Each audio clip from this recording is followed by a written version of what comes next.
1 Tessalonicenses capítulo 5, versículos 12 e 13. Agora vos rogamos, irmãos, que acateis com apreço os que trabalham entre vós e os que vos presidem no Senhor e vos admoestam, e que os tenhais com amor em máxima consideração por causa do trabalho que realizam. Vivei em paz uns com os outros.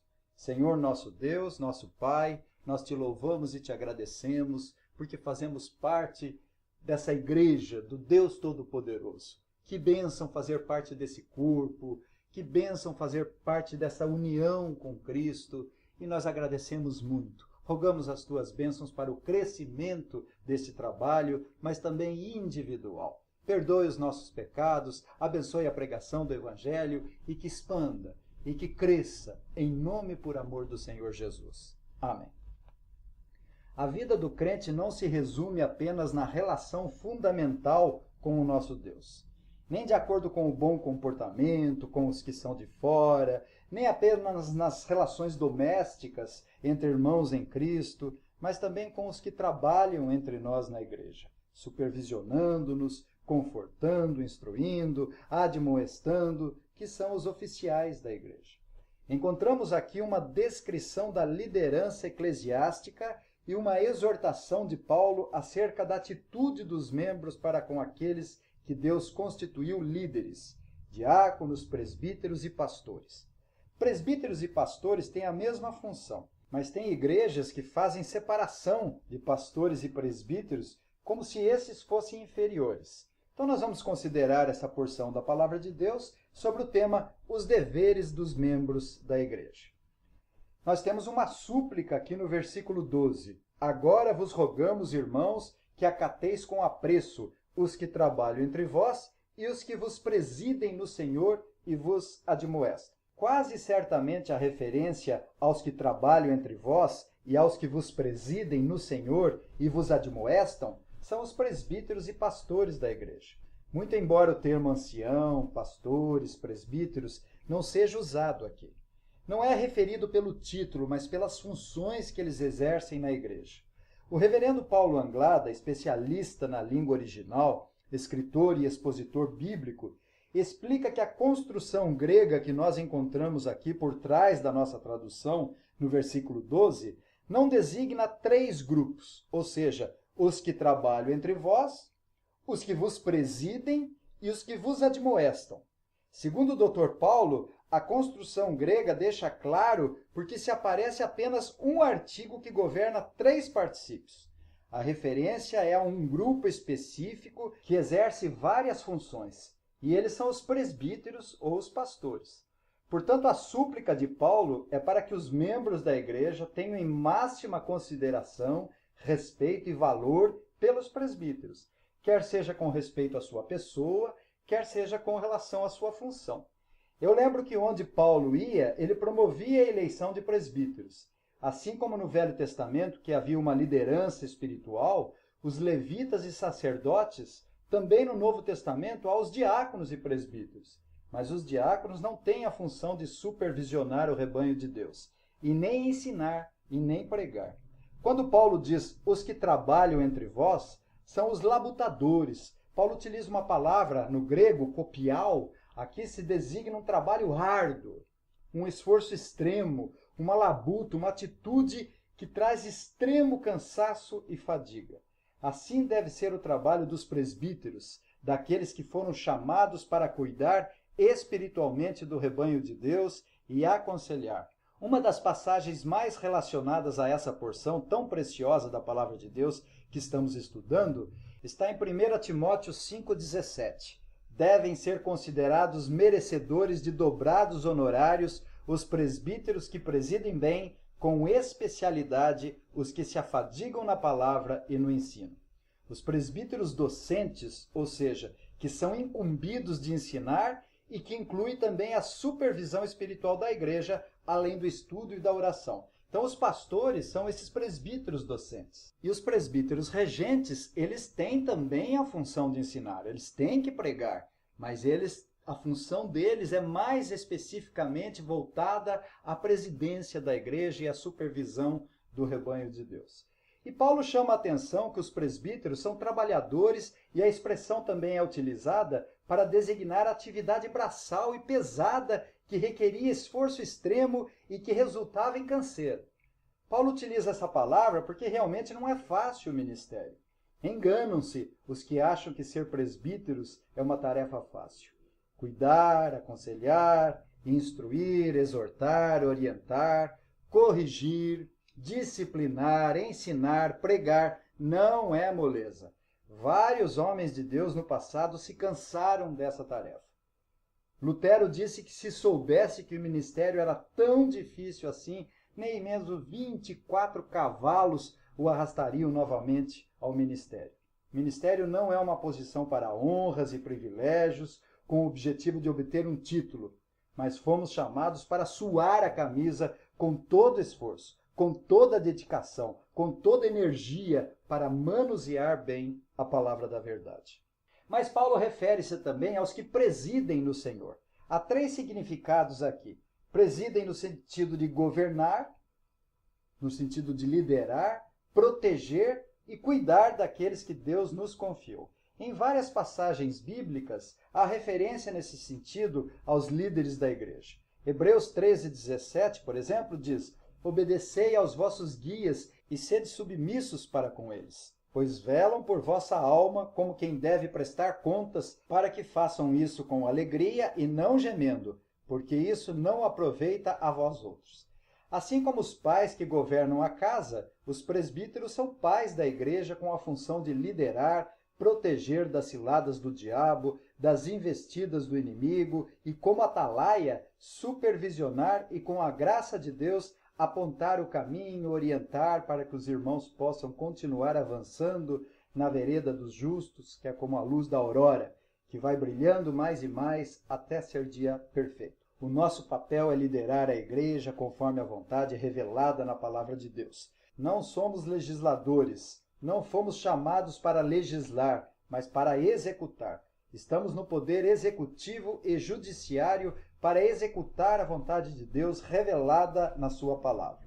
O Senhor é o legislador. Somos meros supervisores, instrumentos para a execução sob a direção do legislador da igreja. Mas existe ainda um terceiro termo que Paulo utiliza, os que vos admoestam.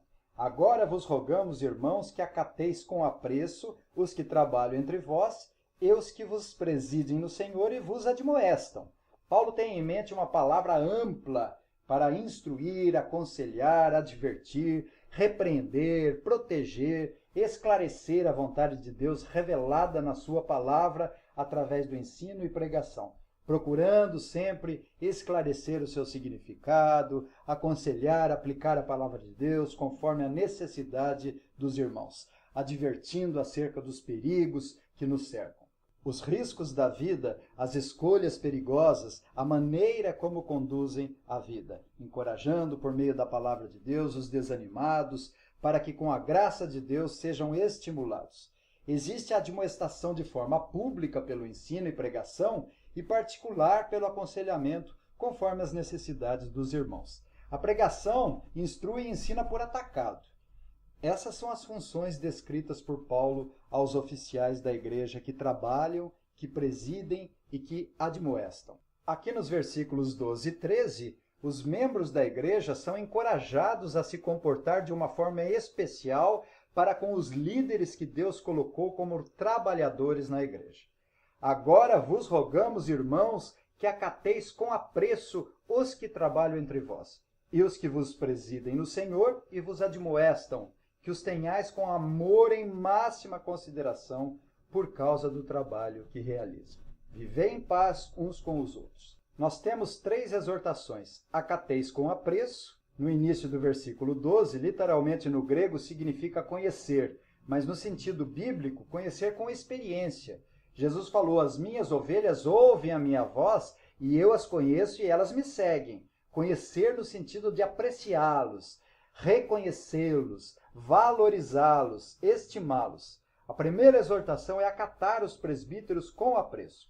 A segunda está no versículo 13, e que os tenhais com amor, ou seja, estimá-los em amor, amar aqueles que despendem suas energias e de tempo para o próprio bem espiritual e o destino eterno da alma dos irmãos. Então, a primeira exortação é acatar os presbíteros com apreço. A segunda é amá-los.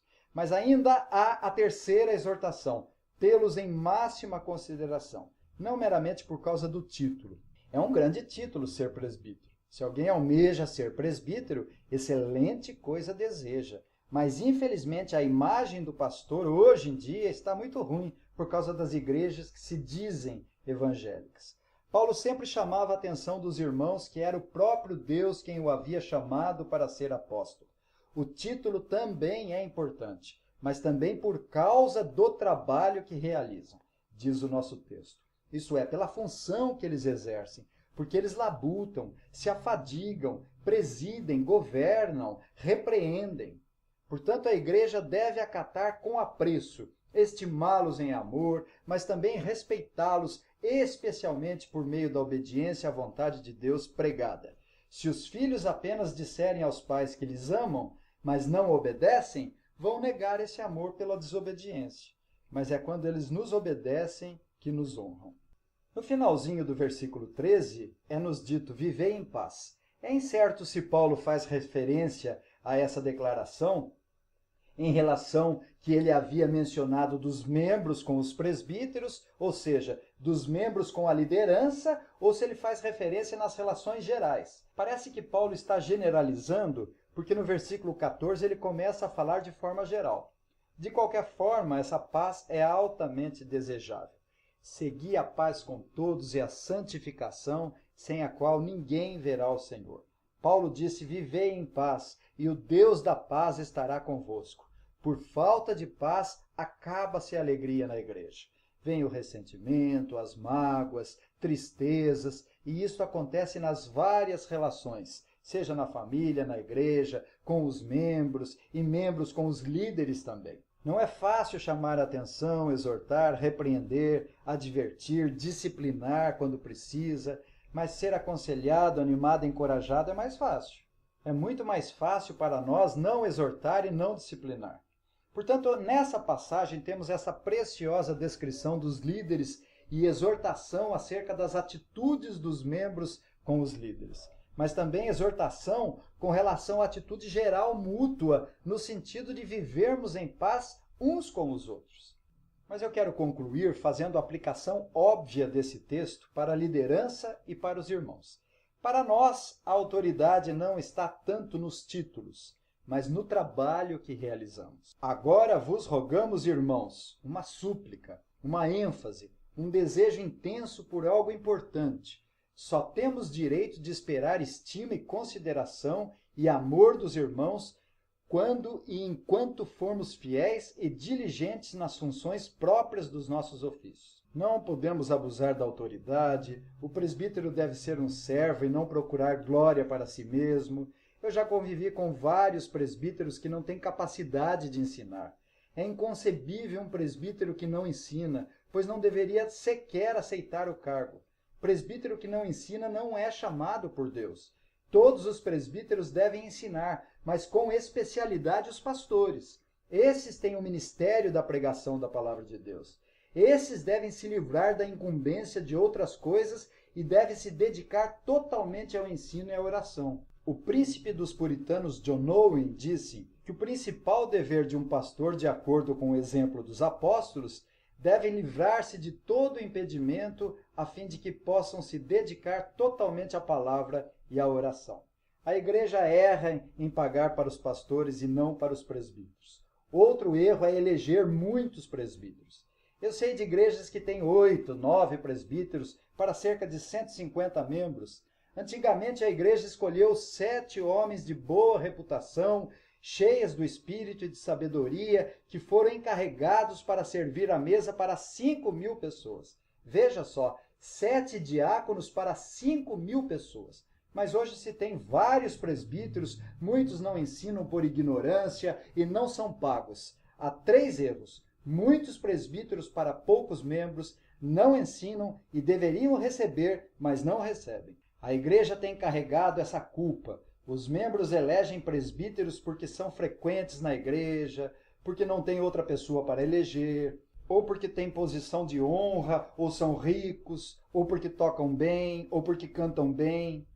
Se pastor é presbítero, por que o pastor recebe as côngruas ou o pagamento e os presbíteros não recebem? Devem ser considerados merecedores de dobrados honorários os presbíteros que presidem bem, com especialidade os que se afadigam na palavra e no ensino. Portanto, os presbíteros devem igualmente receber pelo pagamento, mas devem também ensinar e presidir, devem suar a camisa. Na realidade, os que não são chamados não desempenham a boa função, porque realmente não é fácil o ministério. Por outro lado, os membros devem reconhecer e valorizar a importância do trabalho que os presbíteros realizam, pois velam pelas suas almas e devem demonstrar esse reconhecimento, esse amor, honrando, respeitando e especialmente como filhos honram seus pais, a igreja deve honrar seus pastores. Quando não há paz, mas divisão na igreja, é porque normalmente isso se deve ao egoísmo ou pecado por parte dos presbíteros ou por parte dos membros. Agora vos rogamos, irmãos, que acateis com apreço os que trabalham entre vós, e os que vos presidem no Senhor, e vos admoestam, e que os tenhais com amor em máxima consideração por causa do trabalho que realizam. Vivei em paz uns com os outros. Amém.